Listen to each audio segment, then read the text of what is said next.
Hi everyone, so today we're joined by January Littlejohn, a parent advocate with Do No Harm Medicine and mom of three. January is also a licensed mental health counselor whose 13-year-old daughter went through this rapid onset gender dysphoria and has since desisted. So, January, you mind introducing yourself and sharing your story? Sure. I don't know how much of it you want to hear, Sam. It's quite lengthy, like a lot of these parents. But the short end is my daughter became indoctrinated into gender ideology at the height of COVID. So this was in the spring of 2020.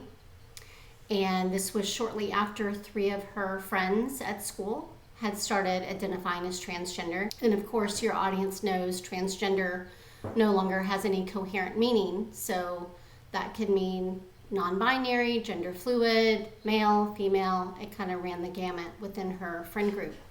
And of course, these identities would also morph and change, but the entire friend group was hyper focused on LGBTQ identities in general. So many of them, even though they were only 11 or 12 years old, had started identifying as bisexual, pansexual, and then inevitably that morphed into the gender identities. In the fall of 2020, we were fortunate enough in Florida to be able to go back to in-person school, but parents were not allowed on campus. It was very shut down. Kids had to wear masks, and they were very strict about parents not being allowed on campus, even to volunteer. And prior to COVID, I was volunteer of the year at this school. I spent the majority of my time, just being a typical stay-at-home mom, where I would volunteer on the PTO boards, and I actually ran the copy room where we did all the copies for the teachers. And so I knew a lot of the teachers. I knew most of the teachers, and I had a very good working relationship with them. I had alerted a teacher prior to the start of school that our daughter was struggling, because I still saw the school and the teachers as a partner. I had no reason not to trust them. That's when things really started to go south. The teacher, and we are still involved in litigation, so there's things that I can and cannot say, but the teacher responded very bizarrely to me telling her that we weren't affirming at home, that we had elicited the help of a mental health counselor, that I thought this was directly related to her friend group, and that ultimately I didn't feel like I could stop her from going by a nickname. And that's how I thought it would be treated. Well, it turned out that this teacher, this math teacher, was the LGBTQ advocate on campus. I didn't even know that every campus, including elementary schools in our county, had a designated LGBTQ advocate. So this was my first introduction to this feels different than any other issue that I had brought to school before. A couple of weeks went by, and my daughter got into the car and said, "Mom, I had a meeting today about my name, and they asked me which restroom I wanted to use." And I was very confused by this because she, at the time, was identifying as non-binary. They knew darn well she was female. It did not make any sense to me how we got from adopting a nickname to asking my child, who was 13 at the time, which restroom she preferred to use. My daughter is also diagnosed with ADHD, so she had a 504 plan on file. They knew that she was emotionally immature. She runs about 2 years behind her peers. And I was struggling to understand how they could even have a meeting with my child when I know they can't show her a PG-13 movie, they can't give her medication, they can't take her on a field trip, they can't execute the 504 plan. I mean, they literally need my signature and express written permission to do anything with my child, including publishing photos of her. So, at the start of all of this, there was just a lot of confusion that quickly morphed into anger, because I realized that not only did they not have my daughter's best interest, they were no longer partnering with me when it came to my child. And they were cutting me out of critical conversations and decisions that were being had behind closed doors at school. We went back and forth with the district for many weeks, because from the time my daughter got into the car and told me what had happened, I immediately emailed the guidance counselor and said, I have concerns that you met with my daughter. I was not informed. This is a safety issue, and I want to know what happened.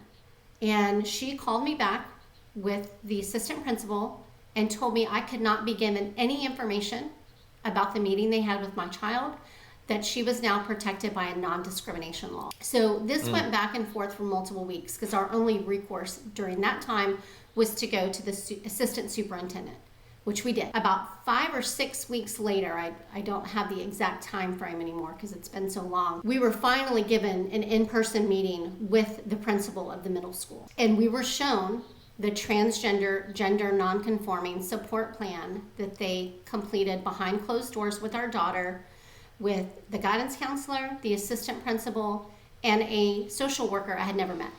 And so in this 6-page guide, which they get directly from a company called Gender Spectrum, it's this same form being used all over our country, a little bit of variation, depending upon the school district, but essentially it's the same form. They asked her questions that would have absolutely impacted her safety. It was not just about name and pronouns. This is an entire medical psychosocial intervention that they are doing that is not neutral. They asked her which restroom and locker room she preferred to use, which sex she preferred to room with on overnight field trips.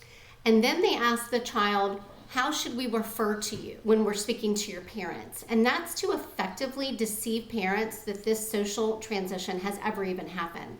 So there have been, I have spoken to so many parents now who have experienced this violation in the way that we did. And there were scenarios where literally everybody knew this child was struggling, knew this child was living a double life, knew this child was putting themselves at risk using opposite sex facilities. And the only people in the dark are the parents who are ultimately responsible for the child's physical and mental well-being. This is an outrageous attack on parental rights, but ultimately, as you know, Sam, this is an attack on the child itself. Because when these schools are blindly affirming these children and any identity they choose, and let me be clear, they were blindly following a policy. Well, it was actually called a guideline. And they did that on purpose because a policy has to go through school board approval, which means it goes through the light of day. This was intentionally called a guide because you can still treat it as a de facto policy. And Equality Florida, which is an activist group here in Florida, they went and trained everybody from the bus driver to the teachers to the admin, and essentially pushed 2 narratives: that all parents are a danger to their children, and these kids, you're putting them at risk if you out any child when it comes to their gender identity. They pushed this idea, this false idea, that children have a legal right to privacy from their parents. And then the last narrative that was pushed is if you don't affirm these children, they will kill themselves. And so you have this infiltration of activist ideas and narratives that have no basis in law, and it's tearing families apart because what they're doing is they are affirming a child's self-hate. You are affirming in that child's mind, you're right, something is wrong with you. And the only way to fix this is to become something you can never become. And these kids, Sam, and they're just confused because, and I think most parents realize this quickly, when you start to really ask them questions. Well, what does it mean not to feel like a girl? They can't tell you. There's no real depth to their understanding of something that they're claiming. If you ask them, well, you're claiming to want puberty blockers and top surgery, all these euphemisms that are really describing barbaric medical interventions that are irreversible. And kids do not have the capacity or maturity or life experience to fully understand the consequences of these interventions, yet they are asking for them. My daughter was asking for breast binders and, cavalierly talking about top surgery as if it was a nose ring. Yeah, one day I'm going to get top surgery, like it's a tattoo or a nose ring or just something that she just wants to try out one day. And so they don't realize even often the scale or scope of what they are asking for.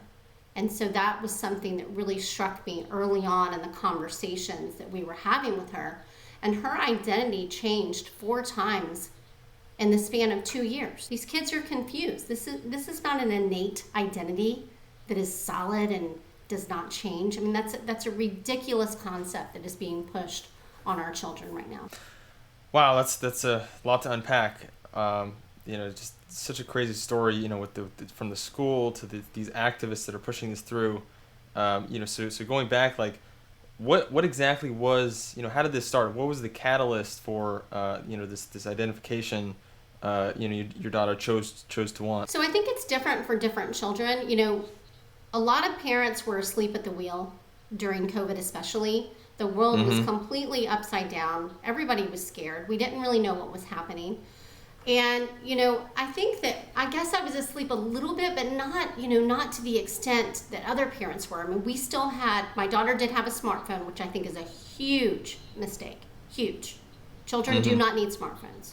That is like putting crack cocaine in a child's hand. It is completely dangerous and unnecessary. But I did not know better. I was very naive about the phone. So even though we had monitoring on there, like Bark, and I would go through her phone, not daily, but certainly, every now and then, and she understood when we gave her the phone that was a requirement to keep her safe. But I didn't know that even though we were not allowing social media of any kind, my daughter did not have Pinterest, TikTok, Facebook, none of it. She was still able to access the gender propaganda because her friends had unrestricted access to TikTok, YouTube, Pinterest. And so they were sending her videos and memes, and then they were constantly talking about this. And then the other thing for my daughter is these identities are packaged very well. They have their own colors and their own flags and their own, you've got the pronoun pins. I mean, it's a huge marketing campaign that is being directly marketed to our children. And for a child that is immature, my daughter does have some markers of autism, but it's really related because she has diagnosed ADHD, but she's also gifted. So she has a very high IQ, and when you have that combination, sometimes it does read like autism markers. And so once her emotional maturity catches up with her intelligence, she's going to be a rock star. Like she's going to be unstoppable.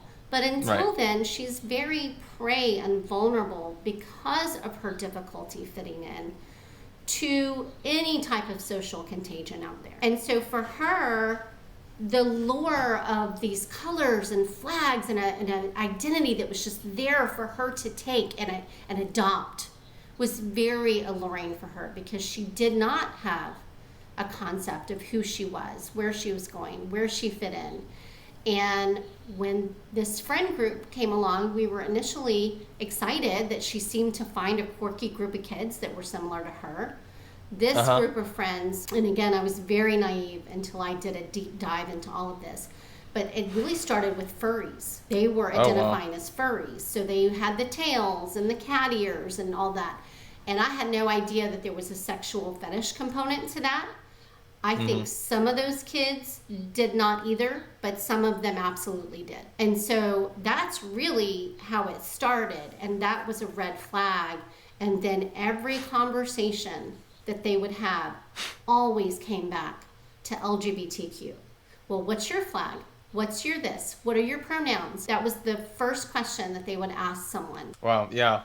I know for the furry thing specifically, they these kids, they go to these conventions, to meet other people, and the furry thing especially, there's groomers there, and they hide in these costumes so no one knows who anyone is, and similar thing with anime, is a big one. They either meet online or they go to these conventions and they dress up in cosplay, it's called. So it's like they dress up in these costumes.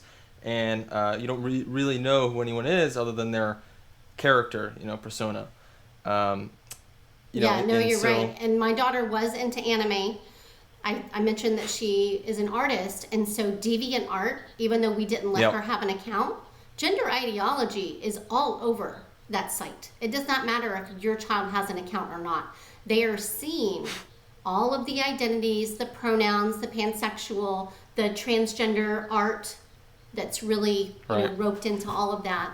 But anime is a huge issue when it comes to this issue because all of those characters are very androgynous. And throughout many of those illustrations is an LGBTQ theme. And so it may or may not involve transgender, but there's a lot of lesbian, bisexual, and gay content as well as the gender ideology.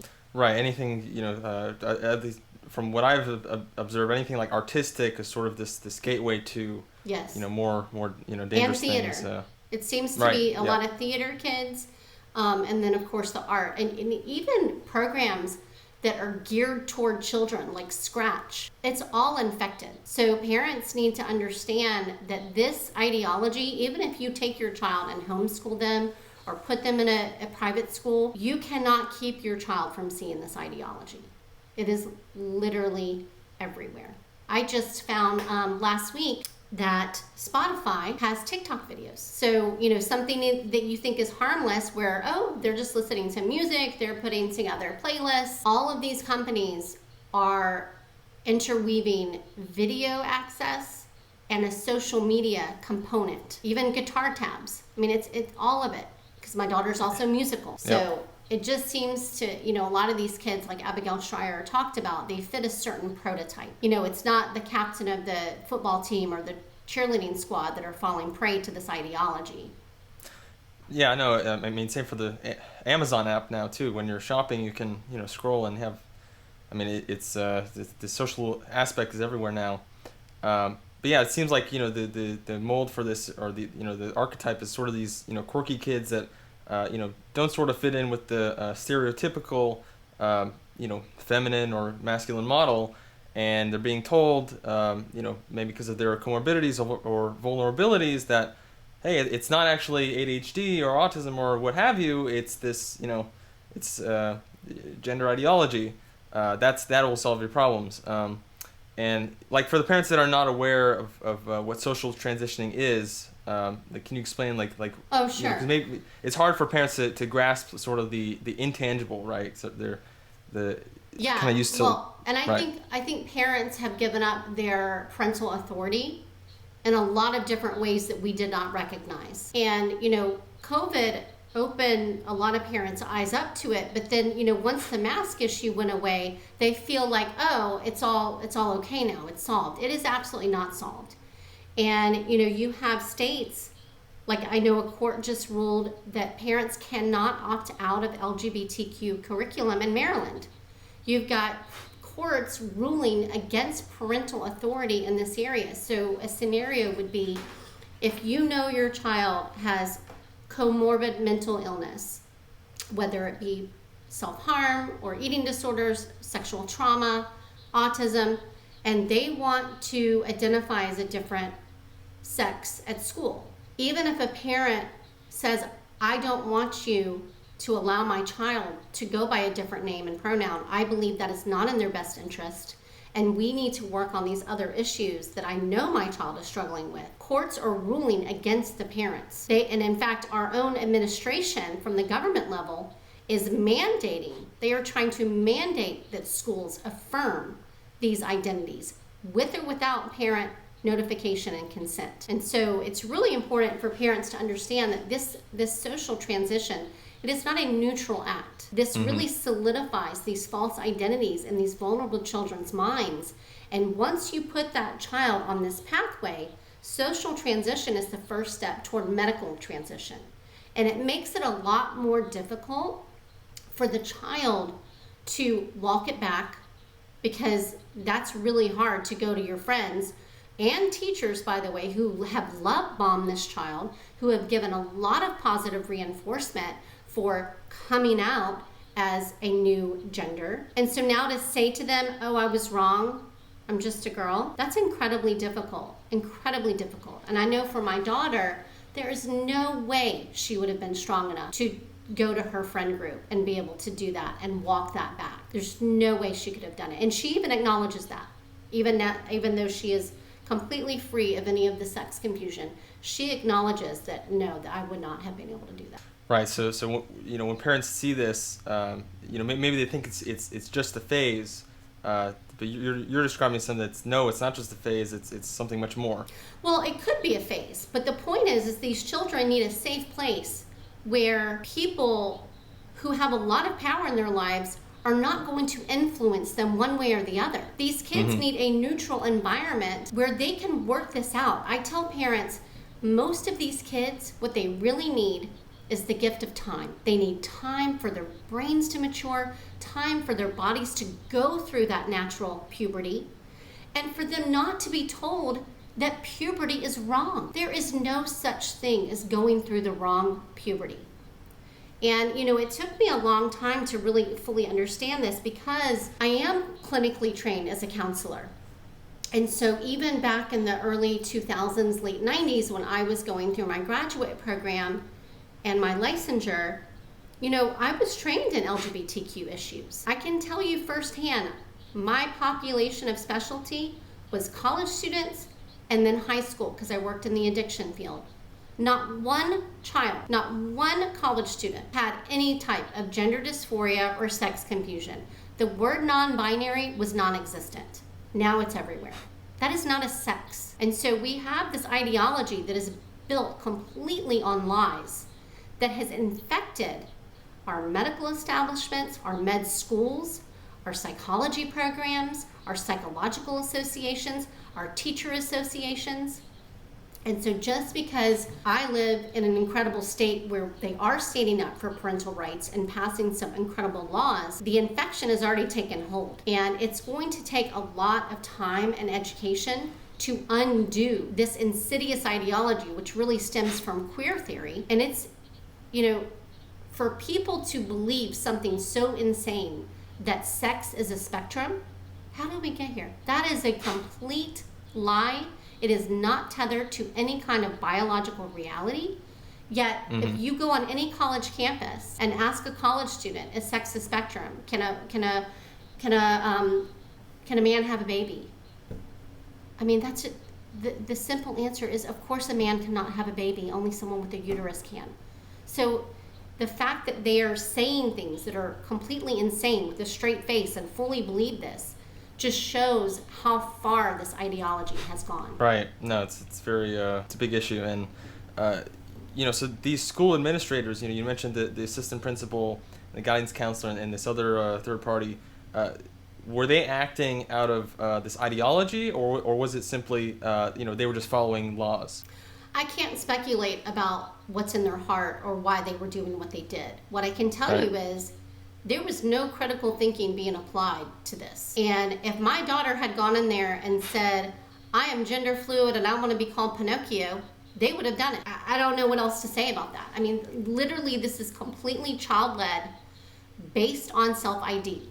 There is no test to determine which child will persist in their confusion or which will desist. And as you know, the desistant rates for even kids that had true traditional gender dysphoria were very high if you just give them time.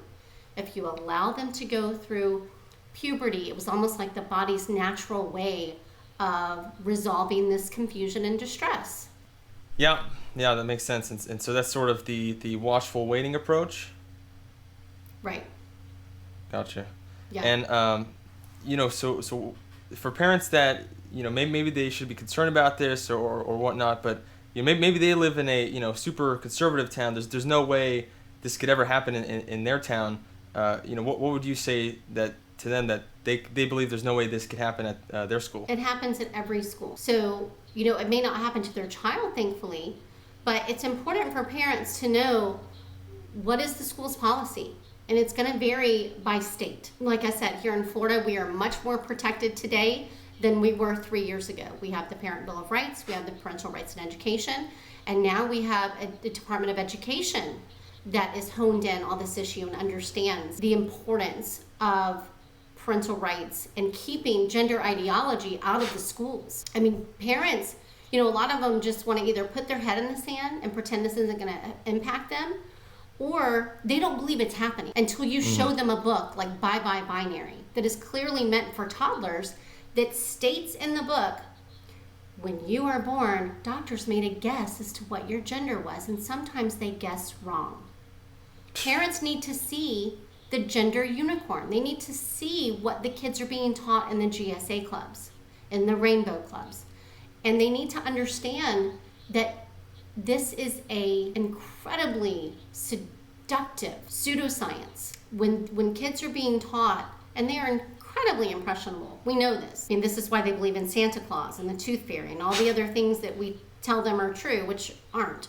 But when you tell a child at age 6 or 7 that only you know if you're a boy or a girl, and you choose your gender, you get to choose. It's with a feeling inside. And it's completely different than your biological sex.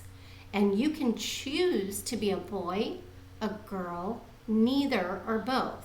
And then you give them a menu of pronouns to choose from. It's like they're picking out a pair of tennis shoes. This is ridiculous. And of course it's going to create confusion where no previous confusion existed. Walt Heyer was trying to ring the alarm back in 2018. And he hit the nail on the head. We are creating confused children where there would have been no confusion. And so I am absolutely for getting books and any kind of curriculum that teaches this false notion of someone having a gender identity. No one has a gender identity. This is made up. These are either boys or girls. That's it. Now, are there some that are confused? Absolutely. But I would argue that we are helping to create and promote the confusion. And now it's time for the adults to stand up and say enough. Right. So, it seems like these gender activists have been very, cold and calculated in getting a lot of this stuff in the schools. You mentioned this, transgender support plan and how, these policies are being passed, not as policies that have to go through the school board, but as guides for the school, but then are being treated, like policies. And so, how do parents go about this, combating these activists? Well, I think you first have to know what the policies are at your school. I would get it in writing and ask the principal and the guidance counselor, and even CC the superintendent, and say, what is your policy if a child comes and wants to change their sex or their gender at school? And see what the policy is and go from there. And if it's anti-parent and it's anti-biological reality, then you need to get some like-minded parents together and go make your voices be heard at the school board. Because school board members, they are supposed to represent us, the parents, not the other way around. And I think, a lot of these school board members, they have that completely backwards. You don't represent just the children at school. And the children belong to us, the parents, not the school. We know them and love them more than anybody else. And so I think part of the problem, these lines got really murky when parents were giving schools too much control. And so my call to action is not just for parents to take their authority back, but to parent your child. We know there's a lot of other issues going on in the public school system, including a lack of discipline, a lack of respect for authority and teachers. And so, that's a whole nother discussion we could talk about. But I think it's critically important that parents parent their children, set healthy boundaries when it comes to technology. And if schools really wanted to fix some of these behavior problems, don't allow phones. Yep, makes sense. And so, this whole phenomenon, that's going on with this, rapid onset gender dysphoria, from your point of view, as a licensed, mental health counselor, why are, these young kids behaving this way? Like, you look at Maslow's hierarchy of needs, like which needs, are not being met beforehand? Is it the love bombing? Is it, something they're doing? Which needs are not being met beforehand that they get from this identification? I think that's a great question, Sam, and it's acceptance. In terms of the hierarchy of needs, when you're looking at where they are developmentally, a sense of belonging and acceptance is their number one priority during that time period. And it's also, having an identity crisis during adolescence. This is nothing new. Trying on different things, clothing, hairstyles. This is where kids start to experiment and find out who they are. That is not abnormal.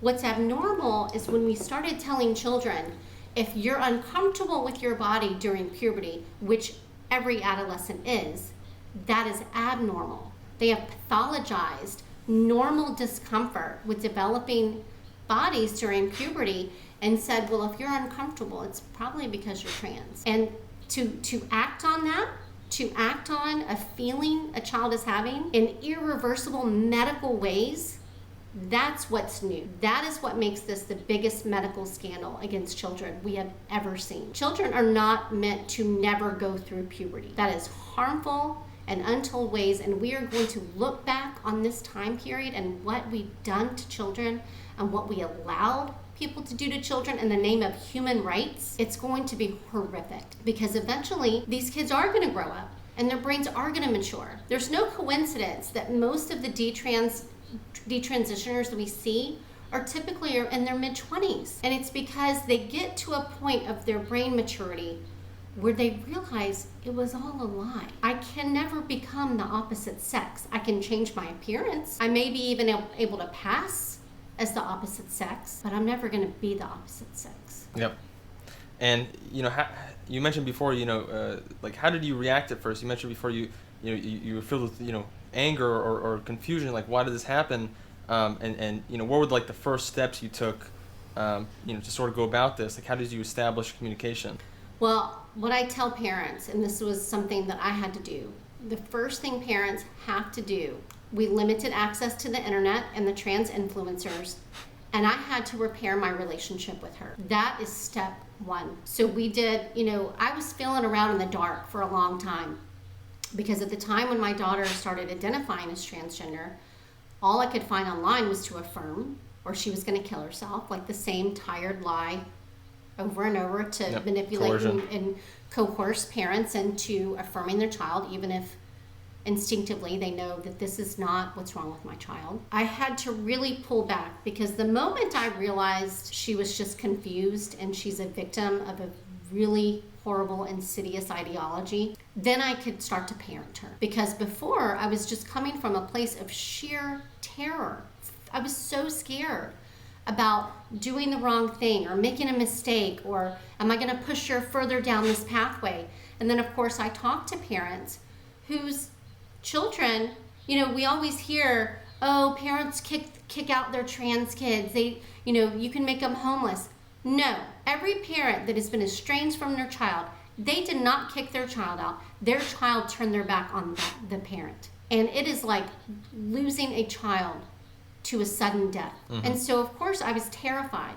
But what I realized is my daughter was only 13. And I was very grateful for that, because a lot of these parents, their children did not even get indoctrinated until college. And so by then, they're adults and they can legally make any kind of changes they want to make to their bodies. So I knew that I had to be very strategic in my parenting, and I treated this like any other issue. So instead of when my daughter would ask for a binder, I would reframe that in my head. Okay, if my daughter asked for a tattoo, if my daughter asked for something that would harm her, what would be my response? And so I just started to parent her, and one of the best resources that I tell parents about is Sasha Ayed. She has a program called Inspired Teen Therapy, and it's very reasonably priced, but she has videos that help parents to respond, even parents that didn't respond well. So I did have to undo some of the mistakes that I had made, and I started just asking my daughter questions, not from a place of anger or judgment, but from a place of curiosity and compassion. Because my daughter really was in pain.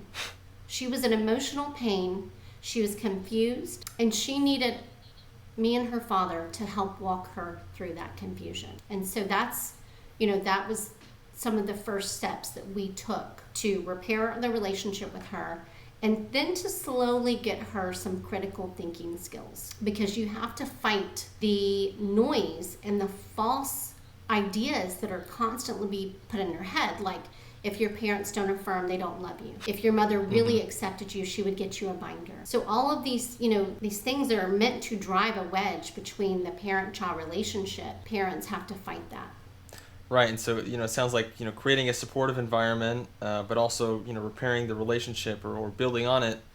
Those are the, main two things that parents, steps they should take. Yeah, absolutely. Setting healthy boundaries, just like, our job as parents is to protect our children from making insane choices, right? Like, we have to keep them alive. Like, going through adolescence, like whether they're learning to drive or, all of these things. we're supposed to put the guardrails on. We want them to make mistakes so that they learn from them, but we don't want them to drive off the cliff. Okay? And so Sasha Ayad talks a lot about, you have a front yard. Are you going to let a toddler go out in the front yard so that they can go in the street? Or are you going to put a gate? Are you going to put a fence? And so setting healthy boundaries. So our rule was, and I think I got this from Sasha as well, our rule was, while you're exploring who you are becoming, if it's going to be harmful, the answer has to be no. Because our number one job is to keep you safe. Even if you disagree or you don't understand our choices, we understand that. That is a normal part of adolescence. If it is not going to harm you, then the answer is yes. So what that looked like for us was, you wear whatever you want, wear your hair how you want, but if you want a binder, that's going to be a no. And then I would tell her why. Because what she's hearing is it's safe, it's this, I need it. And the reality is, it is absolutely not safe. It can cause breathing problems, deform breast tissue. And what the research is showing is that the more breast binding is used, the more likely those girls are to eventually get double mastectomies because of the breast tissue issue that they're experiencing. It's also very uncomfortable to wear a binder. So I've seen cases of cracked ribs, of course, pain, skin pain where they use tape and things like that. And in extreme cases, even collapsed lungs. So, our answer was no to that. And that is how we navigated things that she would request. And sometimes she took no well, just like any normal teen.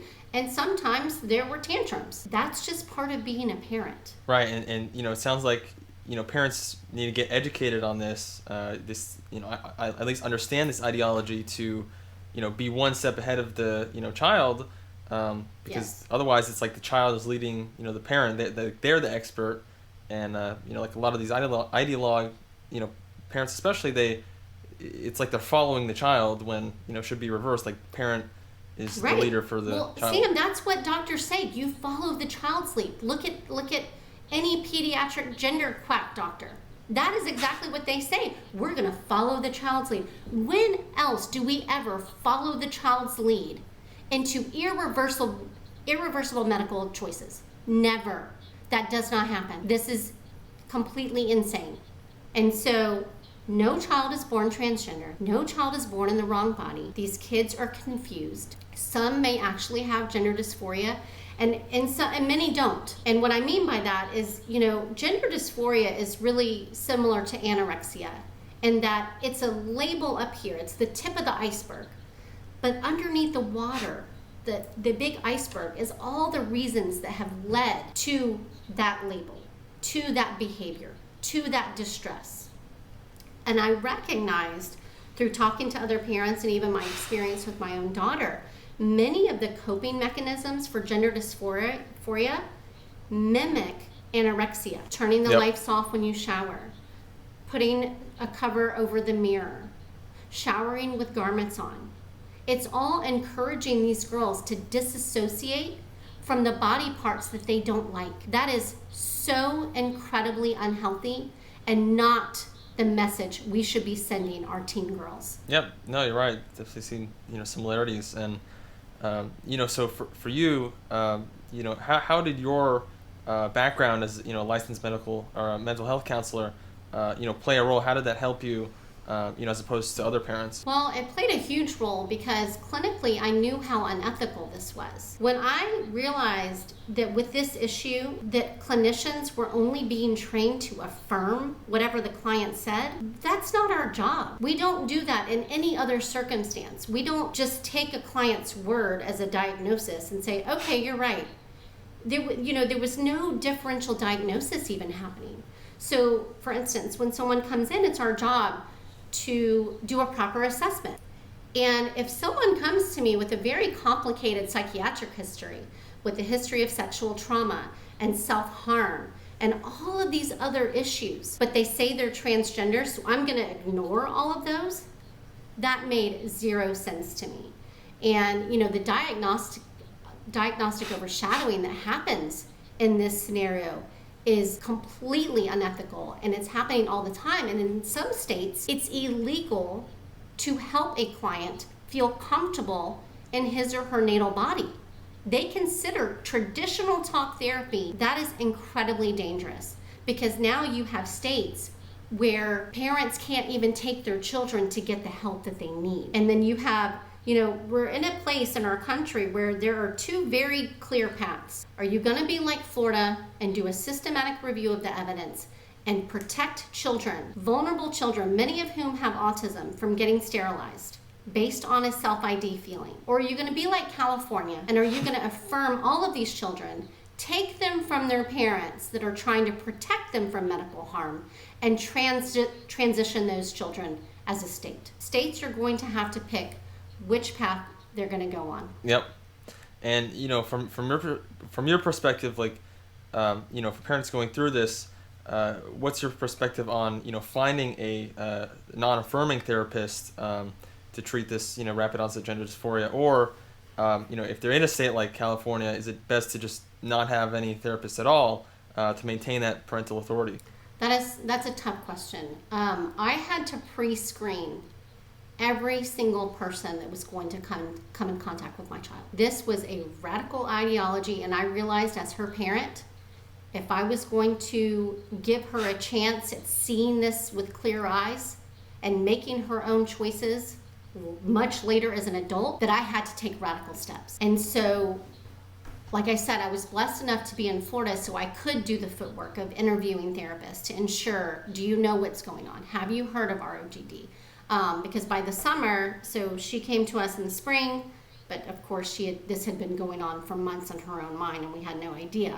Abigail Schreier's book came out that summer. So that led me to Lisa Littman's work, that led me to gender critical forums, and then, the pieces started to fall in place. But I had to pre-screen therapists, hairdressers.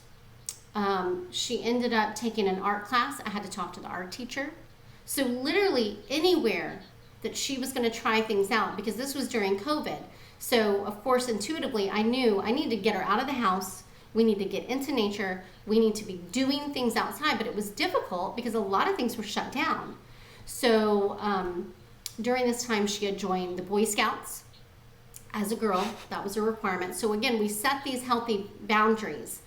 We introduced her to different types of women. We also, and I encourage parents to do this, so if your child is diagnosed with autism or giftedness or something else that could be the reason why they were prey to this ideology, I needed to give her an off-ramp. So I had a woman who was in Mensa, very, very bright, very gifted woman, talk to my daughter about her giftedness.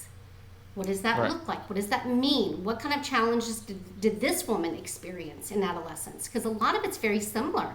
And all of them will say, if I were an adolescent today, I would have absolutely identified as trans, 100%. I cannot tell you how many women I hear that from that were tomboys. Oh gosh, if I had been a girl today, I would 100% bought into this, because I wanted to be a boy. I liked boys, I liked masculine things, and it just wasn't even an option back then, because it shouldn't be an option. It's not an option. It's just being sold as an option.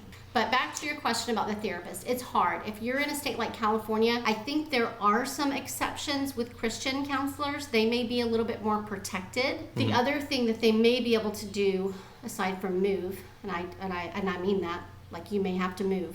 Sometimes life coaches can get away with things that a licensed therapist couldn't, because they're not licensed. So I think there's other avenues that parents can pursue, but you have to really do the footwork and contact resources like GenSpect and GETA. And a lot of parents, unfortunately, they're going to have to pick their battles depending upon where you live. Right. And for you specifically, can you tell me what were the key steps to guide her to desistance, or was there, one particular thing in general, or? No, there wasn't one particular thing. I mean, it was, I knew I had to come at this from a lot of different angles, and ultimately it had to be her choice. That's really, at the end of the day, what I came to understand, was I was not going to talk her out of this. That was not possible. Anytime I would try to use logic, she would dig her heels in more. And so I realized that the only way that she's going to see this clearly is if I instill critical thinking skills, I ask questions and get her thinking about the ideology itself. So just asking questions. And I would ask her, questions about all kinds of things. Like, I just want to understand something. And I know you've done a lot of research on this. So tell me how gender identity can be innate, but that it's also fluid. How can both of those ideas coexist? And so I'm trying to get her to think about it, get her to question it. And so it was just through a lot of conversations, showing her people like Boy George and the Eurythmics woman, lead singer, I forgot her name right now, I think it's Annie Lennox. But just showing her examples of there are men and women, and on both sides of men and women are very masculine men and very feminine men, and very masculine women and very feminine women. But you can never change sex, ever. And I don't mean that to be unkind. I think there are people, and I would tell my daughter, I think there are absolutely people that are truly suffering with gender dysphoria and confusion, but I don't think making irreversible changes to their bodies is the best way to treat a mental health issue. And so I would just say things like that when the timing was right. Obviously not if she was in a bad mood or if we had already had kind of a heated discussion. And when it got too heated, I just, I walked away. That's not the time to continue to push. But it was hard. There were times where I had to bite my tongue so that I didn't damage the closeness that, I was striving to get with relationship, her. Yeah. So it's a compromise.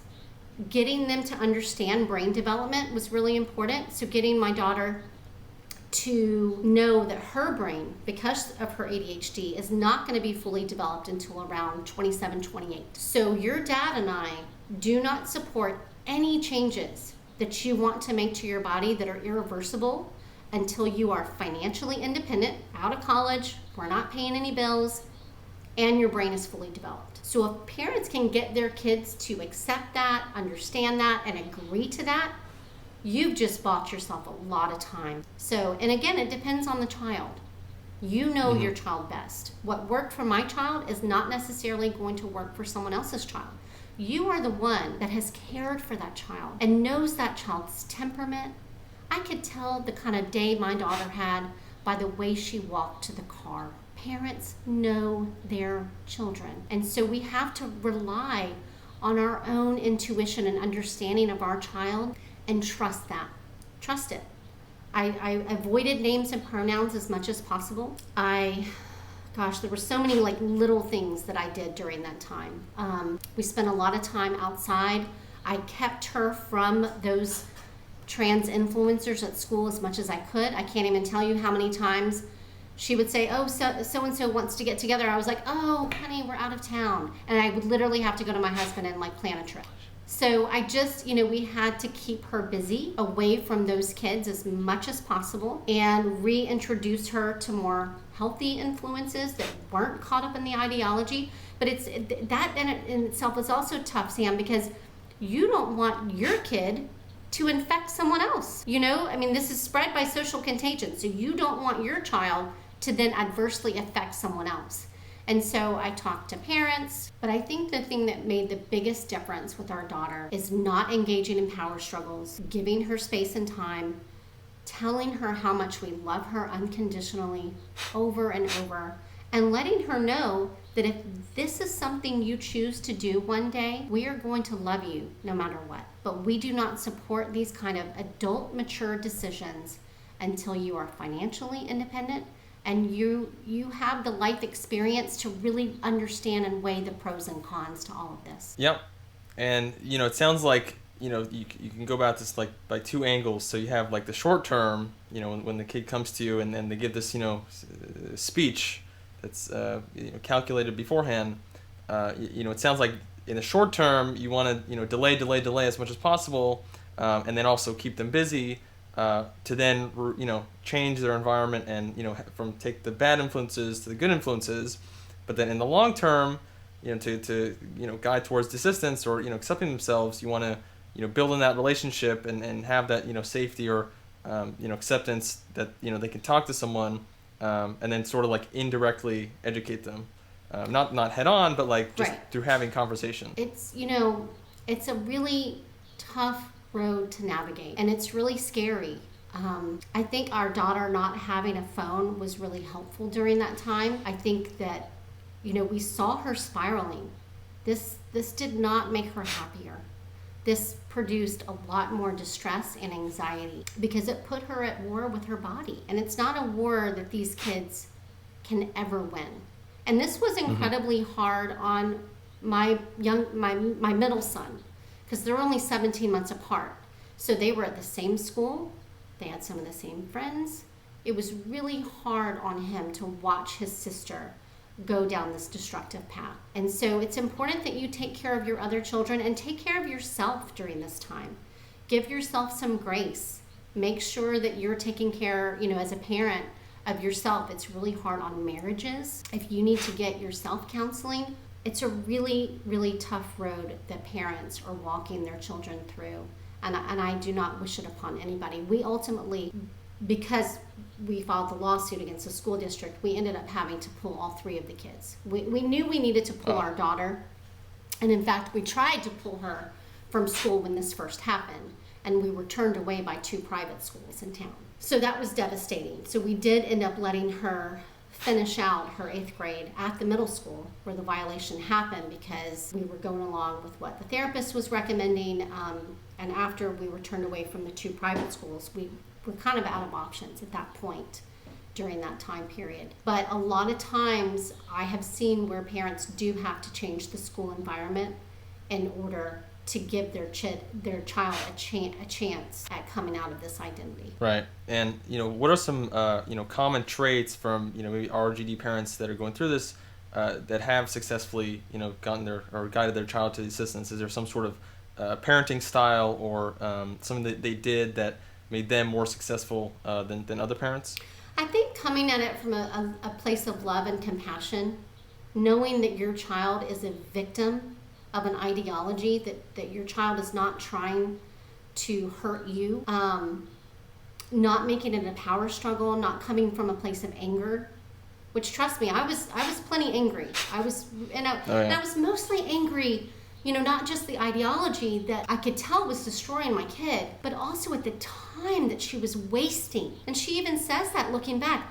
I wasted 2 years about this ideology. And that's what you hear a lot from detransitioners, is the amount of time and during their adolescence that was wasted on this, when they could have been forming social relationships and having the carefree life that you're supposed to have as a kid.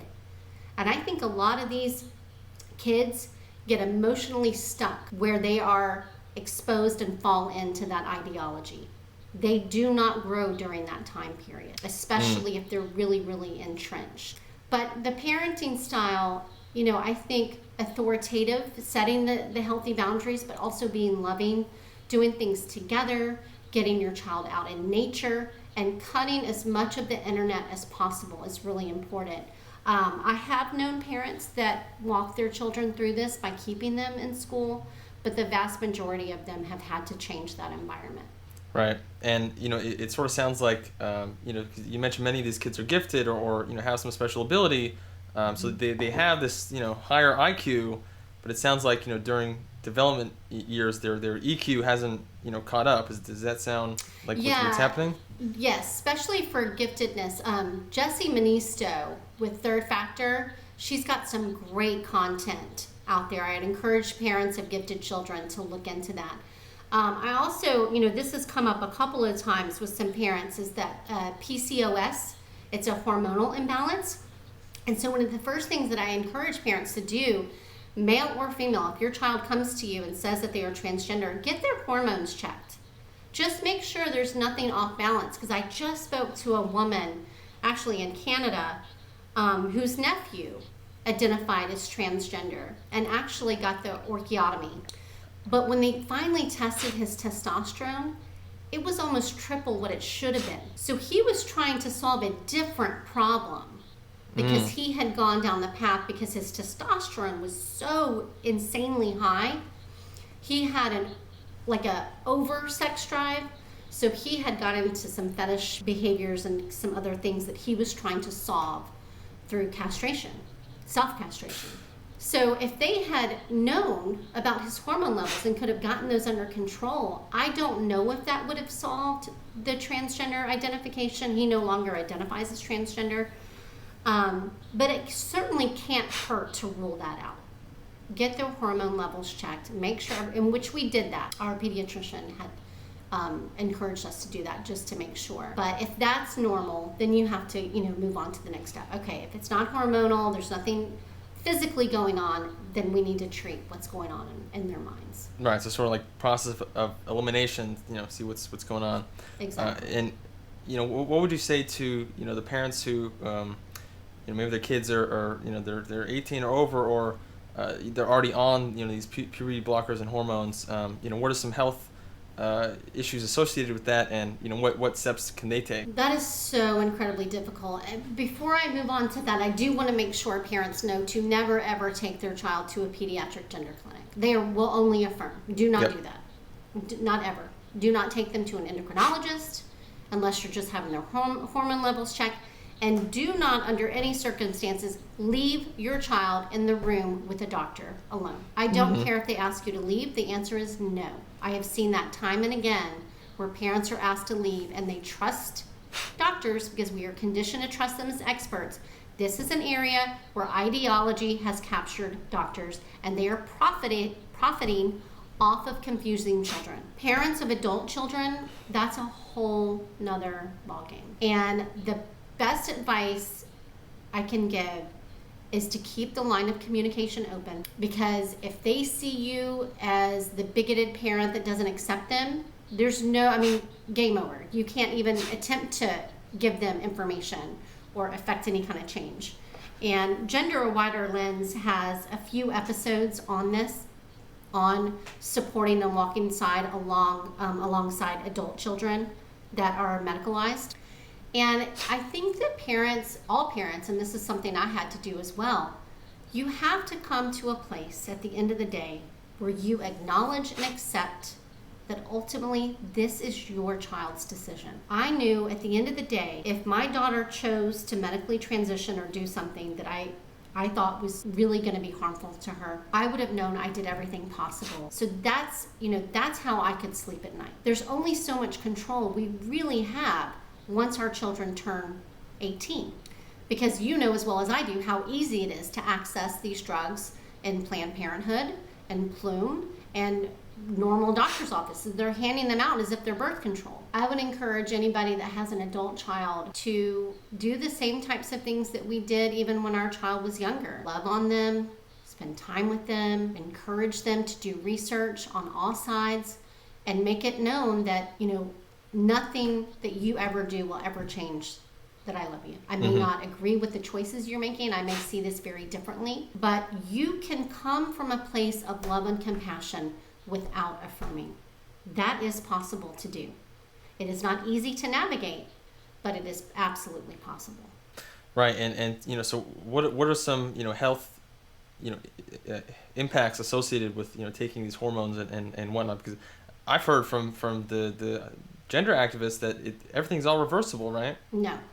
Puberty blockers are absolutely not reversible, and we have never used them in this manner to permanently block puberty. 95% of children that are put on puberty blockers go on to cross-sex hormones. And I think there's a variety of reasons for this, mostly because when your peers all around you are starting to go through puberty and you've been living, why in the world, what incentive would you have to go back to your sex? Some of these kids fully believe they are the opposite sex. They have been raised to believe, I am a girl with a penis. We're talking intense brainwashing on some of these kids. But puberty blockers, the U.S. has now become an outlier in how we are treating sex-confused children. Activists can say all they want. That is a fact. Some countries have walked away from this altogether, and some are only doing it in a very controlled environment. And what I mean by that is All along, the U.S. has said, well, we're doing what the Dutch are doing. No, we weren't. No, we're not. The Dutch had very strict criteria for medically transitioning a child. It had to start in early childhood. There had to be no comorbid mental health issues. And that is absolutely not the path we were taking here. We were medically transitioning any child that said they were transgender, regardless of comorbid mental health issues. And in fact, we were telling them a lie that those mental health issues was because they weren't transitioned yet. And they would all go away if they medically transitioned. So puberty blockers, we know that they cause lower bone density. We know that there may be some brain development issues because you're stopping not just secondary sex development. We're stopping brain development, we're stopping bone development. That's implications for a child's teeth. We've seen instances of early osteopenia. That is not reversible. And there are impacts of puberty blockers that we don't even know yet.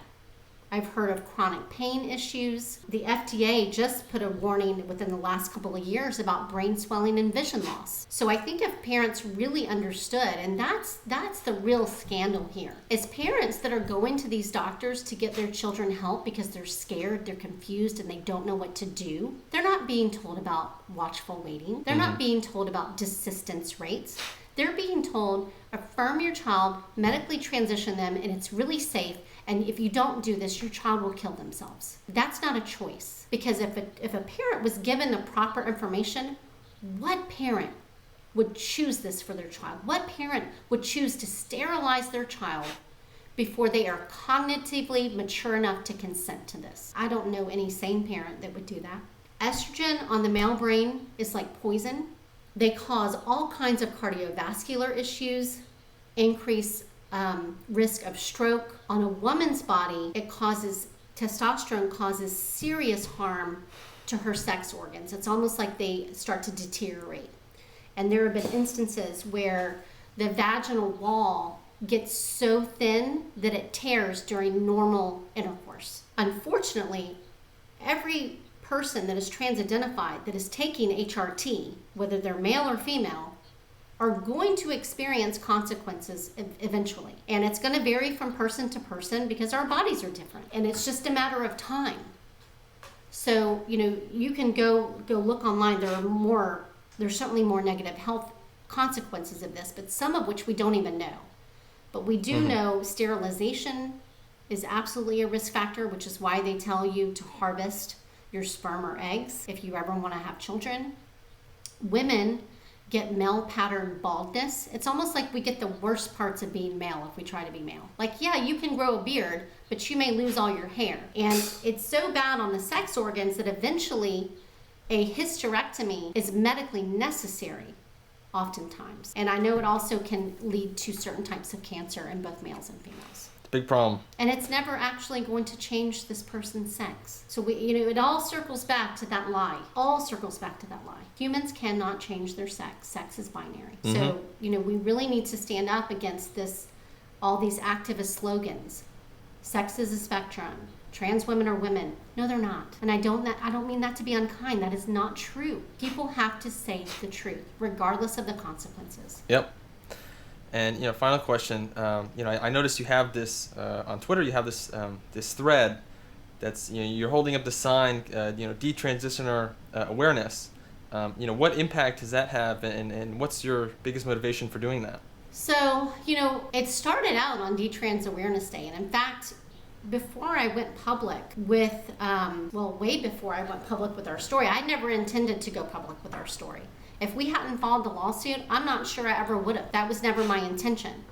But I started speaking out against this as a mental health professional, just trying to warn other parents. That was March of 2021. And it was Kira Bell that really inspired me. That was coming up on the first Detrans Awareness Day. And I thought, if this young woman can have this much courage taking on an entire gender industry, I can certainly speak out about this from a mental health perspective. And so that's what I started doing.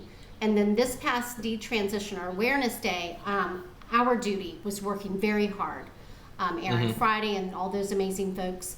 And Aaron sent me the the files for the signs. I was going to be on spring break with my kids, but I was like, sure, I'll post something on Twitter and help out. And it got such a reaction that I thought, why should this be reserved to one day? We should be doing this every day. And so right in that moment, I committed to taking a photo with my sign and posting it on Twitter, wherever I happen to be, every day for a year.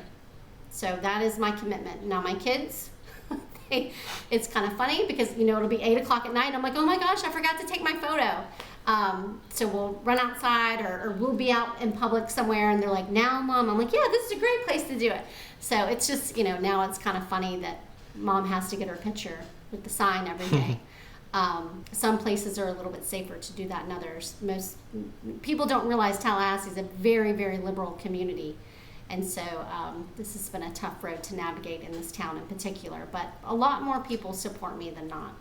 And they may not support me publicly, but they all support, they'll tell me, they'll whisper that they support me, which I'm like, come on, wait. that does me no good. You need to, we have truth on our side. We should all be speaking the truth, not behind closed doors, not with fear or trepidation, because courage is contagious. And Yep. if we had come together and simply spoke the truth out of love and compassion years ago when this all started, we wouldn't have gotten to this place. But that's where the sign came from on Twitter. So I'm committed to doing it every day for a year. I even have a little travel sign that I can pack in a suitcase. And where can people find more of you? So on Twitter, it's at January Do No Harm. And then I'm also a senior fellow. They can find my information on donoharmmedicine.org's website. Awesome. Well, I hope this was helpful for our group members, and thanks for your time, January. Thank you for having me on, Sam.